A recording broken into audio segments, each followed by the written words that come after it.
Hello friends, welcome है आपका आज की हमारी इस करंट अफेयर की क्लास में। आज की करंट अफेयर की क्लास आप सभी के एग्ज़ाम के लिए बहुत ही इंपॉर्टेंट होने वाली है और इस क्लास का डेटा आप सभी के एग्ज़ाम के लिए सफिशेंट होगा। इस क्लास की पीडीएफ के लिए आप हमारे टेलीग्राम चैनल को ज्वाइन कर लेंगे, जिसका लिंक आपको डिस्क्रिप्शन में दिया हुआ है। तो स्टार्ट करते हैं हमारी आज की करंट अफेयर की क्लास। और ये करंट अफेयर की क्लास आपको डेली दी जाती है और इस क्लास में हम वही सवाल डिस्कस करते हैं जो आपके एग्ज़ाम के पॉइंट ऑफ व्यू से बहुत ही इंपॉर्टेंट है। सफिशेंट डेटा होता है, ना ही तो डेटा ज़्यादा है और इतना डेटा होता है कि आपके एग्ज़ाम में जितनी भी चीज़ें आने वाली हैं वो आपकी इस क्लास से सारी चीज़ें कवर हो जाएंगी। चलिए तो शुरू करते हैं अपनी आज की करंट अफेयर की क्लास। पहला सवाल हमने यहाँ पे लिया है।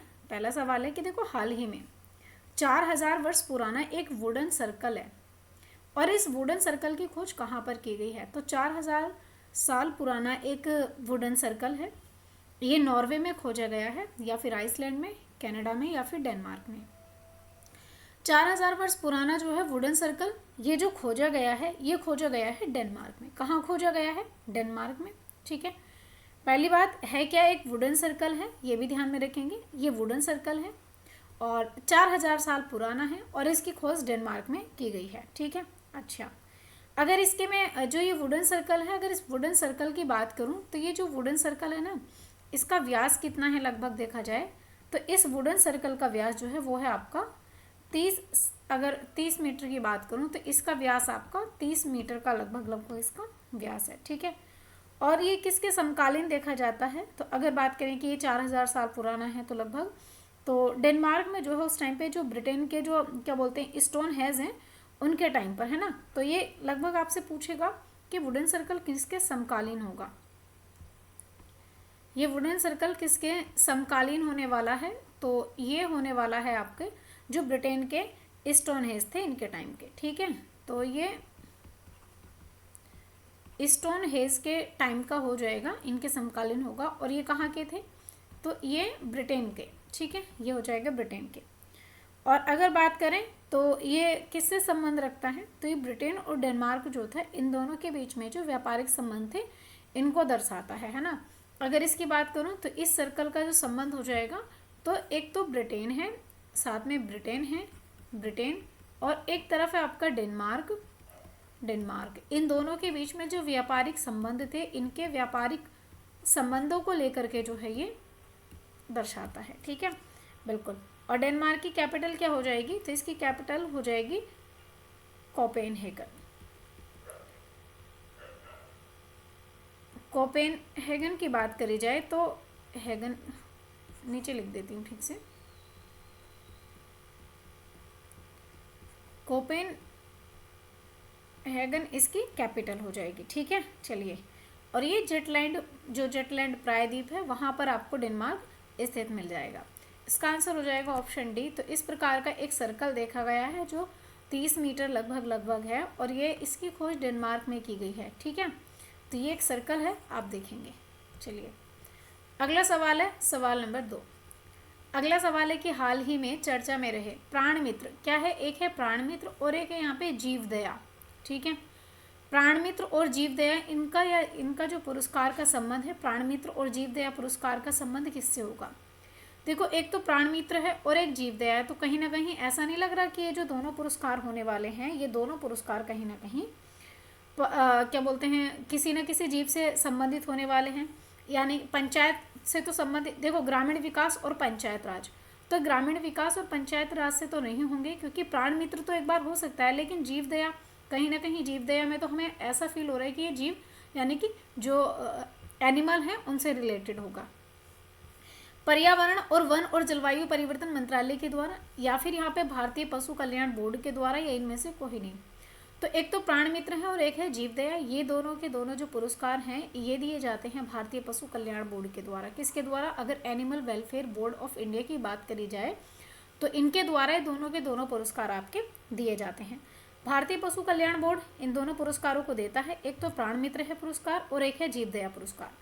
अगर देखो यहाँ पे प्राण मित्र पुरस्कार की अगर मैं बात करूँ तो प्राण मित्र पुरस्कार 1966 में ये पुरस्कार शुरू होता है, प्राण मित्र पुरस्कार। और देखो जो ये जीवदया पुरस्कार है ये स्टार्ट होता है 2001 में, जीवदया पुरस्कार आपका शुरू होता है। ठीक है, चलिए, अगर मैं बात करूं कि ये जो है यानी कि ये किस एक्ट के तहत इन पुरस्कारों को शुरू किया गया था, तो ये दोनों जो पुरस्कार हैं इनके लिए आपको पता होगा एक एक्ट है 1960, 1960 का जो है एक एक्ट है। और इस एक्ट की अगर बात करी जाए तो ये एक्ट रखता है आपका पशु क्रूरता जो निवारण एक्ट है। अगर इसकी बात करें तो ये एक्ट है आपका यानी कि जो पशु क्रूरता है, इस पशु क्रूरता का निवारण यानी कि पशु क्रूरता निवारण एक्ट हो जाएगा ये। और ये एक्ट 1960 में लाया गया था। पशुओं की जो हत्या कर दी जाती थी, क्रूरता आपने देखा होगा, आज भी पशु क्रूरता एक्ट के तहत साउथ इंडिया में बहुत सारे ऐसे फेस्टिवल है जहाँ पे भैंसों की दौड़, गायों की दौड़ करवाई जाती है, और उसमें ये एक्ट लागू होता है 1960 का, है ना। तो उसी के 1960 में एक्ट आया, 1966 में प्राणी मित्र पुरस्कार शुरू करा, और 2001 में जीव दया पुरस्कार शुरू करा था। और इनको स्टार्ट करने वाला animal welfare board of India, पशु कल्याण बोर्ड हो जाएगा। ठीक है, तो यहाँ पे देखेंगे प्राणी मित्र और जीव दया पुरस्कार ये वितरण किया गया है, और ये 27 फरवरी को जो है आपका किया गया था। ठीक है, चलिए, तो यहाँ पे डेट भी है। वैसे डेट आपसे कोई पूछता नहीं है कि कब दिया गया था, लेकिन ये पूछता है कि किसको दिया गया था, या फिर ये पुरस्कार किसके लिए क्या बोलते किसके लिए हो जाएंगे, और ये किस एक्ट के तहत आता है। चलिए, अगला सवाल है हमारा सवाल नंबर 3। कहता है हाल ही में 28 फरवरी को कौन सा राष्ट्रीय दिवस मनाया गया। तो 28 फरवरी को कौन सा डे सेलिब्रेट किया गया था। राष्ट्रीय विज्ञान दिवस, राष्ट्रीय इंजीनियर डे, या फिर राष्ट्रीय डॉक्टर दिवस, या राष्ट्रीय ऊर्जा संरक्षण दिवस। अगर बात करी जाए 28 फरवरी को, तो 28 फरवरी को जो हम दिवस मनाते हैं वो मनाते हैं राष्ट्रीय विज्ञान दिवस। कौन सा दिवस मनाते हैं, राष्ट्रीय विज्ञान दिवस मनाते हैं 28 फरवरी को। अच्छा, एक बात बताओ, जो राष्ट्रीय विज्ञान दिवस है, अगर मैं बात करूं राष्ट्रीय विज्ञान दिवस की, तो यहाँ पे एक व्यक्ति थे जिनका जन्म हुआ था 28 फरवरी को। देखो, अगर यहाँ पे बात करें तो सीवी रमन जो हैं, सीवी रमन जो हैं इनकी बात करें तो सीवी रमन की याद में हम जो है यहाँ पे सीवी रमन की याद में ये 28 फरवरी को जो है यहाँ पे ये पुरस्कार या मैं ये दिवस जो है मनाया जाता है। और ये दिन जो है 28 फरवरी को राष्ट्रीय विज्ञान दिवस की जो शुरुआत है ये कब से शुरू करा था, तो ये 1986 में इस दिवस को मनाना शुरू करा था। और अगर मैं सीवी रमन की बात करूं तो देखो, इनको ना नोबेल प्राइज़ भी मिला था, और इनको नोबेल प्राइज़ कब मिला था, 1930 में इनको नोबेल प्राइज़ मिला था। ठीक है, और किस में, तो इनको फिजिक्स के क्षेत्र में यानी कि भौतिकी के क्षेत्र में इनको नोबेल प्राइज़ मिला था। ठीक है, बिल्कुल। और अगर बात करी जाए कि इस बार 2025 की राष्ट्रीय विज्ञान दिवस की थीम क्या रही है, सबसे इम्पोर्टेंट सवाल ये हो जाएगा कि 2025 में इस दिवस की थीम क्या रही है। ठीक है, अगर इसकी थीम की बात करें तो विकसित भारत के लिए विरासत भारत और नवाचार इसकी थीम रही थी। ठीक है, क्या रही है, विकसित भारत के लिए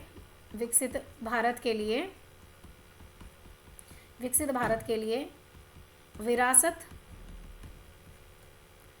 और नवाचार इसकी थीम रही थी। ठीक है, और रमन प्रभाव के लिए ना इनको यह पुरस्कार दिया गया था। और सीवी रमन यानी कि अगर बात करें तो ये इनकी याद में हम यहाँ पे नेशनल साइंस डे सेलिब्रेट करते हैं 28 फरवरी को। ठीक है, तो यहाँ पे देखेंगे 28 फरवरी को ये हैं सीवी रमन, जो फोटो है इनकी, और नेशनल साइंस डे जो है सेलिब्रेट किया गया है 2025 का। किस थीम के साथ, यहाँ पे विकसित भारत के लिए विरासत नवाचार, ये विज्ञान नवाचार होगा, माफ़ कीजिएगा, मैं कहाँ आज़ादी में चली गई, ये विज्ञान नवाचार होगा। ठीक है, विज्ञान नवाचार के साथ में। ठीक है, चलिए, अगला सवाल है हमारा सवाल नंबर 4। चलिए, सवाल नंबर 4 देखते हैं कि हाल ही में स्वास्थ्य परिवार कल्याण मंत्रालय के द्वारा नोवा राष्ट्रीय शिखर सम्मेलन जो है ये कहाँ पर हुआ है। तो स्वास्थ्य एवं परिवार कल्याण मंत्रालय है, इसके द्वारा नोवा जो है राष्ट्रीय शिखर सम्मेलन हुआ है। ये त्रिपुरा में हुआ है, असम में, ओडिशा में, बिहार में। ये कहाँ पर हुआ है, देखो, अगर बात करी जाए तो नोवा राष्ट्रीय शिखर सम्मेलन है, ये जो है यहाँ पे देखेंगे 9 नंबर का है, यानी कि नोवा राष्ट्रीय शिखर सम्मेलन की हम बात कर रहे हैं। तो ये जो शिखर सम्मेलन है, नोवा राष्ट्रीय शिखर सम्मेलन है, अगर इसकी बात करी जाए तो सबसे पहली बात तो ये है कि ये जो है हुआ कहाँ पर है, इसको होस्ट करने वाला कौन सा स्टेट हो जाएगा, तो इसको होस्ट किया गया है ओडिशा के द्वारा। किसने करा है, ओडिशा ने इसको होस्ट करा है, ठीक है। और ये किसके द्वारा मनाया गया है, तो अगर बात करें कौन सा मंत्रालय इससे संबंधित हो जाएगा, तो इसका जो मंत्रालय है ये देखो, ये है स्वास्थ्य एवं परिवार कल्याण मंत्रालय। कौन सा है, ये है स्वास्थ्य और परिवार कल्याण मंत्रालय की बात करें तो स्वास्थ्य और परिवार कल्याण मंत्रालय इससे संबंध रखेगा, ठीक है। अच्छा, अगर बात करो इसके मंत्री कौन हो जाएंगे, जेपी नड्डा जी। कौन हो जाएंगे इसके मंत्री हैं, जेपी नड्डा जी की बात करी जाए तो जेपी नड्डा ये जो है हमारे स्वास्थ्य एवं परिवार कल्याण मंत्रालय हो जाएंगे। और उड़ीसा के भी कहाँ पे शुरू किया गया है, तो उड़ीसा की भी अगर पुरी की बात करी जाए, है ना, तो उड़ीसा के भी पुरी में जो है इसको होस्ट किया गया है, ठीक है। अच्छा, दूसरी बात ये है, अगर बात करी जाए इसको शुरू कब किया गया है, तो अगर बात करें कि इसको कब शुरू किया है, इसको शुरू किया है 28 फरवरी को, ठीक है। 28 फरवरी 2025 की बात करें, 28 फरवरी 2025 को इसको शुरू किया गया है। तो इसका आंसर हो जाएगा ऑप्शन सी, यानी कि जो स्वास्थ्य परिवार कल्याण मंत्रालय के द्वारा 9वां राष्ट्रीय शिखर सम्मेलन हुआ है, ओडिशा पुरी में हुआ है। और जेपी नड्डा यानी कि जो मंत्री हैं उनके द्वारा इसको शुरू किया गया 28 फरवरी को, ठीक है। यहाँ पे देखेंगे तो यहाँ पे कि जो हमारा मिनिस्ट्री ऑफ हेल्थ और यहाँ पे family welfare government of India है इसके द्वारा, ठीक है। 9th नेशनल समिट थी ये, और गुड एंड जो यहाँ पे रिपब्लिकेबल जो पार्टिसिपेट था इसके तहत इसको किया गया है। और देखो इसमें अगर बात करें तो और अलग अलग भी मिनिस्टर थे जिन्होंने इसमें जो शामिल हुए थे, और ये 28 फरवरी और 1 मार्च दोनों को यहाँ पे उड़ीसा के पुरी में जो है यहाँ पे इसको वेन्यू किया गया था, ठीक है। चलिए अगला सवाल है हमारा सवाल नंबर 5। चलिए सवाल नंबर 5 देखते हैं हम यहाँ पे क्या कहता है। हाल ही में पुरानी भारतीय समुद्री निर्माण तकनीकी, इससे जो है एक निर्मित किया गया है सिला हुआ जहाज है एक, तो ये कहाँ पे लॉन्च हुआ है। मतलब देखो जो आज के टाइम पे तो खैर हम बहुत ज़्यादा टेक्नोलॉजी में बहुत आगे हो गए हैं, हम क्या मतलब पूरा वर्ल्ड पूरी टेक्नोलॉजी पे चल रहा है। लेकिन आज से अगर मैं आपसे कुछ टाइम पहले की बात करूँ, 20-30 साल पहले, 50-60 साल पहले, तो लगभग 100-200 साल पहले मतलब किस तरीके से जहाज बनाए जाते थे। तो पहले क्या थे, इस प्रकार का एक सिला हुआ जहाज है ना, और ये समुद्री निर्माण तकनीकी से रिलेटेड होगा। और ये सिला हुआ जहाज है, ये कहाँ पे लॉन्च किया गया है, इसको केरल में लॉन्च किया है, गोवा में, आंध्र प्रदेश में या फिर तमिलनाडु में। देखो अगर बात करें यहाँ पे जो सिला हुआ जहाज है ना, ये सिला हुआ जो जहाज है इसका जो निर्माण करा है, इस जहाज का जो निर्माण करा है, इसका निर्माण करा है गोवा में, ठीक है। इसको लॉन्च किया गया है, गोवा ने इसको लॉन्च किया है, ठीक है। अच्छा, गोवा में भी कहाँ लॉन्च किया गया है, जो दीवार द्वीप है गोवा में, अगर इस द्वीप की बात करी जाए तो इस द्वीप पर, दीवार द्वीप पर गोवा के द्वारा इसको लॉन्च किया गया है, ठीक है। अच्छा, इसको जो तैयार करा था तो वो किसने करा था, अगर इसके तैयार की बात करें कि भाई इस जहाज को तैयार किसने करा है, इस जहाज को तैयार करा है के.एम. रामकृष्णन के द्वारा, ठीक है। के.एम. रामकृष्णन की बात करें तो के.एम. रामकृष्णन के द्वारा इसको जो है तैयार करा है। और किस स्थिति पर, तो जो पहले व्यापारिक तरीके होते थे, यानी कि पहले जो व्यापारिक मार्ग खोजने के तरीके होते थे वो जहाज होते थे, तो जहाज के द्वारा पहले व्यापारिक मार्ग खोजे जाते थे, जो जल मार्ग होते थे उसके तहत या उसके तरीके, जैसे पहले इसको सिल के तैयार किया जाता था इस तरीके से, ठीक है। अच्छा, इसके निर्माण में क्या क्या चीज़ें लगी हैं, भाई सिल के तैयार करा है लेकिन कुछ ना कुछ तो इसके निर्माण में लगा होगा, है ना। तो इसके निर्माण में जो लगा है, एक लगा है देखो नारियल जो होता है, अगर बात करें तो नारियल का देखा होगा, नारियल की जो रस्सियाँ होती हैं, नारियल के जो वो होते हैं, एक प्रकार से मैं कहूँ कि नारियल का जैसे जूट होता है, इस प्रकार से नारियल के भी धागे होते हैं ना, तो नारियल के जो रेशे होते हैं अगर बात करें तो इसमें नारियल के रेशों का प्रयोग किया गया है, और साथ साथ में लकड़ी का प्रयोग किया गया है, साथ साथ में इसमें कॉपर का भी प्रयोग किया गया है, ठीक है। इनके द्वारा जो है यहाँ पे इसका जो है प्रयोग किया गया है, ठीक है। और कपास की जो पाल होती है, कपास की पाल का इस्तेमाल किया गया है, और इनका प्रयोग करके एक जो है समुद्री जहाज बनाया गया है, जो सिल करके बनाया है। किसने होस्ट किया है, ये करा है गोवा ने, ठीक है। चलिए कुछ इस प्रकार का देखो, आप फोटो देख रहे हो, ये प्रॉपर सिला हुआ जहाज है जिसमें लकड़ी, बांस और इस प्रकार की चीज़ें लगाई गई हैं, ठीक है। चलिए अगला सवाल है हमारा यहाँ पे सवाल नंबर 6। सवाल नंबर 6 है कि हाल ही में S&P ग्लोबल, ठीक है, S&P ग्लोबल है, इसने सस्टेनेबिलिटी रैंकिंग जो है 2025 में शामिल होने वाला एकमात्र भारतीय बैंक कौन सा बना है। वो कह रहा है कि अभी हाल फिलहाल में एक रैंक आई है, और ये रैंक है S&P ग्लोबल की रैंक है, और ये रैंक रिलेटेड होगी सस्टेनेबिलिटी रैंकिंग, ठीक है। और ये इसमें ना एक बैंक शामिल किया गया है, तो इसमें कौन सा बैंक शामिल किया गया है? यस बैंक शामिल किया गया है, केनरा बैंक है, HDFC बैंक है, या फिर यहाँ पे ICICI बैंक है? बताइए। देखो अगर इसकी मैं बात करूँ तो यहाँ पे जो बैंक शामिल किया गया है ये किया गया है यस बैंक शामिल, ठीक है। तो इसमें किया गया है आपका यस बैंक शामिल किया गया है। अब देखो ये जो S&P है ना, इस S&P की बात करें, इस S&P के द्वारा ग्लोबल सस्टेनेबिलिटी रैंकिंग जारी की है 2025 की, ठीक है। S&P ने करी है, ठीक है। क्या करी है यहाँ पे अगर बात करें तो जो ग्लोबल सस्टेनेबिलिटी है, सस्टेनेबिलिटी जो है, ठीक है, इसके द्वारा एक रैंक जारी की गई है, 2025 की रैंकिंग जारी की गई है, ठीक है। अब इसमें जो बैंक है ना, इसमें जो बैंक शामिल की गई है या बैंक स्थिरता की बात की गई है, बैंक स्थिरता की बात करी गई है। और इसमें ना इंडिया की सिर्फ भारत की एक ही बैंक शामिल की है, भारत की सिर्फ एक बैंक शामिल की है। और भारत की जो बैंक है, अगर इस भारत की बैंक की बात करें तो इसमें कौन सी बैंक हो जाएगी? यस बैंक की बात करूं तो इसमें ना इंडिया की यस बैंक इसमें शामिल की गई है, ठीक है। अच्छा, और इंडिया की यस बैंक को कौन सी रैंक मिली है? अगर इसकी रैंक की बात करूं तो इस बैंक को 72 स्थान मिला है, कितने में से? 100 में से, ठीक है। 100 बैंक के थे, 100 में से 72वें स्थान पर यस बैंक आई है हमारी, ठीक है। तो इसका सही आंसर हो जाएगा ऑप्शन ए। इस प्रकार से यस बैंक हमारी सामने है। चलिए अगला सवाल है क्वेश्चन नंबर 7। क्वेश्चन नंबर 7 है कि हाल ही में केंद्रीय मंत्री हैं सर्बानंद सोनोवाल, ठीक है। तो केंद्रीय मंत्री सर्बानंद सोनोवाल ने एक राष्ट्र एक बंदरगाह, ठीक है, एक तो एक राष्ट्र एक बंदरगाह, साथ में एक मैत्री ऐप है। तो मैत्री ऐप, ये दो चीजें हैं सर्बानंद सोनोवाल जी के द्वारा, एक राष्ट्र एक बंदरगाह और एक मैत्री ऐप। ये कहाँ पे लॉन्च किए हैं? ये चेन्नई में लॉन्च किए हैं, कोच्चि में, कोलकाता में या फिर मुंबई में। इनको कहाँ पे लॉन्च किया गया है? देखो अगर बात करी जाए कि यहाँ पे एक राष्ट्र, पहली बात दो चीजें हैं, एक तो है देखो यहाँ पे एक राष्ट्र एक बंदरगाह की बात करूं तो एक बंदरगाह, ठीक है, एक बंदरगाह। और दूसरी चीज क्या है यहाँ पे? मैत्री ऐप है, एक और है यहाँ पे मैत्री ऐप की बात करी जाए तो ये दो चीजें हैं, है ना।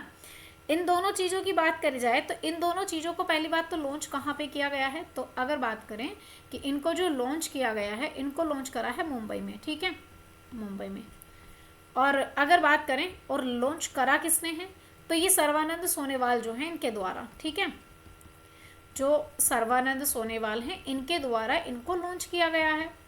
अब जो एक राष्ट्र एक बंदरगाह पहल है, सबसे पहले इसकी बात करें तो राष्ट्र में या राष्ट्र के सभी बंदरगाहों का जो है संचालन एक तरीके से किया जाएगा, सभी के लिए एक मानक होगा। यानी कि जितने बंदरगाह हैं इन सभी बंदरगाहों के लिए इन सभी का जो संचालन होगा, इन सभी का संचालन एक तरीके से किया जाएगा, सभी के लिए एक ही मानक होने वाला है, ठीक है, एक ही मानक होगा। और मैत्री ऐप क्या है? मैत्री ऐप में जो मंजूरी है ये तेजी से लाना या नौकरशाही कमी करना, इसका जो है इसका काम होगा कि जो नौकरशाही है, इसमें नौकरशाही की बात करी जाए तो नौकरशाही को कम करना इसका काम होगा, ठीक है। लॉन्च किसने करा है? मुंबई ने इसको लॉन्च करा है, ठीक है। चलिए आगे बात कर लेते हैं, नेक्स्ट अगला सवाल है यहाँ पे देखेंगे।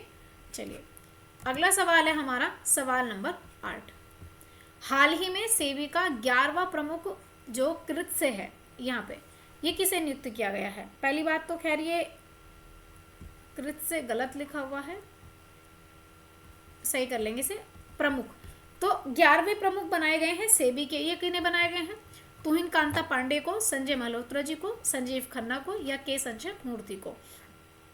चलिए अगर देखो सबसे पहले यहाँ पे अगर बात करूं कि सेबी की बात करी जाए तो जो सेबी है, ठीक है, जो सेबी है, अगर इस सेबी की बात करें security exchange board of India, security exchange board of India की जो है अगर बात करें कि 11वें प्रमुख बनाए गए हैं इसके, ठीक है, 11वें प्रमुख जो हैं ये कौन बनाए गए हैं?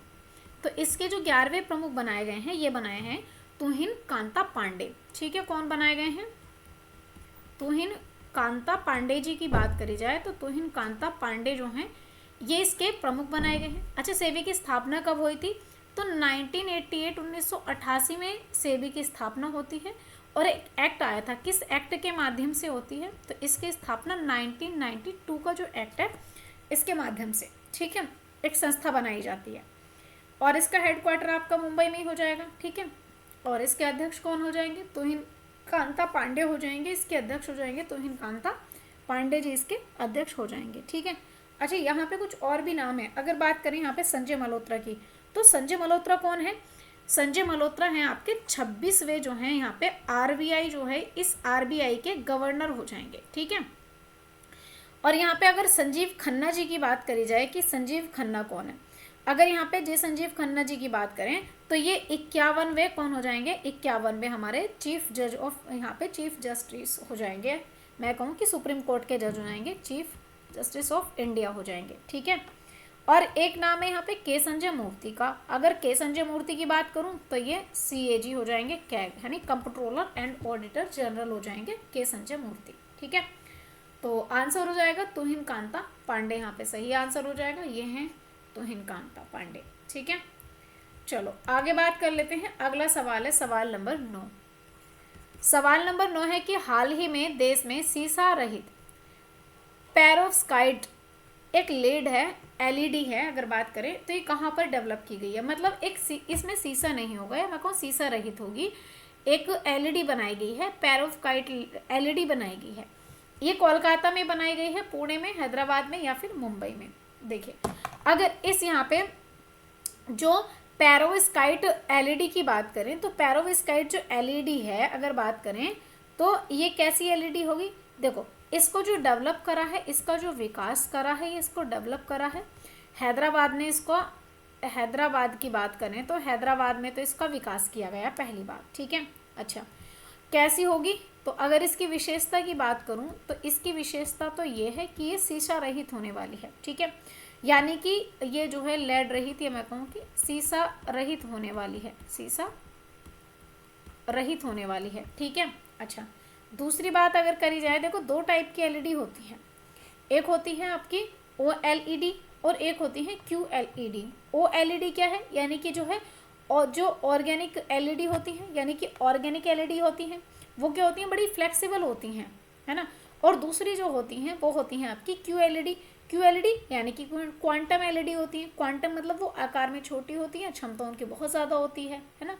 तो इसी में ही एक LED है यहाँ पे, अगर इसकी बात करूँ पेरोव्स्काइट LED, और इसको डेवलप किसने किया है, हैदराबाद ने इसको डेवलप किया है, ठीक है। चलिए अगला सवाल है सवाल नंबर 10, चलिए बात कर लेते हैं सवाल नंबर 10 को लेकर के। सवाल नंबर 10 है, हाल ही में चर्चा में रहे नासा के पंच मिशन, कौन सा मिशन है, पंच मिशन।